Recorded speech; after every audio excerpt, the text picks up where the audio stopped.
আপনার দেখা সবচেয়ে ভয়ঙ্কর বন্যা কোনটি? কিংবা যদি জিজ্ঞেস করি বন্যার পানি ঠিক কত উঁচু পর্যন্ত উঠতে দেখেছেন আপনি?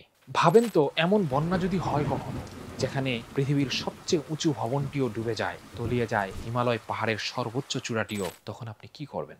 কোথায় গিয়ে আশ্রয় নেবেন? আপনি বা আমি কি করতাম ঠিক জানি না, কিন্তু এমন ঘটনা ঘটেছিল পৃথিবীতে একবার। আল্লাহ বলেন, ফাফাতাহনা আবওয়াবাস সামাই বিমাইম মুনহামির। আমি আসমানের দরজাগুলো খুলে দিলাম প্রবল বর্ষণের মাধ্যমে, ওয়াফাজ্জারনাল আরদা উয়ুনা, এবং জমিন থেকে প্রবাহিত করলাম ঝর্ণা। শুরু হয়ে গেল তুমুল বর্ষণ এবং জমিনের ভেতর থেকে প্রবল স্রোতে পানির উদগীরণ। ১-২ দিন বা ১-২ সপ্তাহ নয়, বরং ভয়াবহ এই বন্যা চলল মাসের পর মাস।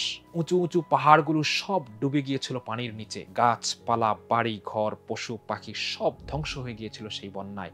মাত্র ৮০ জন মানুষ ছাড়া ধ্বংস হয়ে গিয়েছিল পৃথিবীর বাকি সব মানুষ।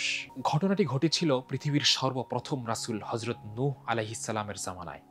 ৯৫০ বছর দ্বীনের দাওয়াত চালিয়ে যাওয়া সত্ত্বেও যখন গুটি কয়েক মানুষ ছাড়া আর কেউই আসছিল না দ্বীনের ছায়াতলে, তখনই নেমে এসেছিল পৃথিবীতে এই ভয়াবহ মহাপ্লাবন।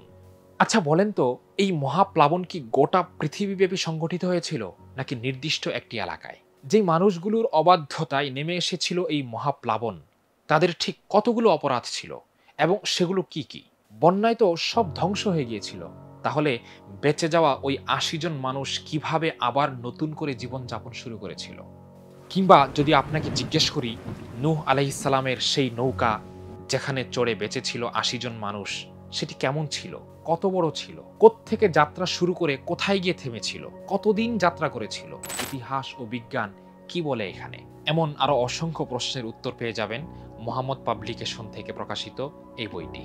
নূহ আলাইহিস সালাম ও মহাপ্লাবন, দ্বিতীয় মানব সভ্যতার ইতিহাস। এই বইটি অর্ডার করতে পারেন রকমারি.com থেকে।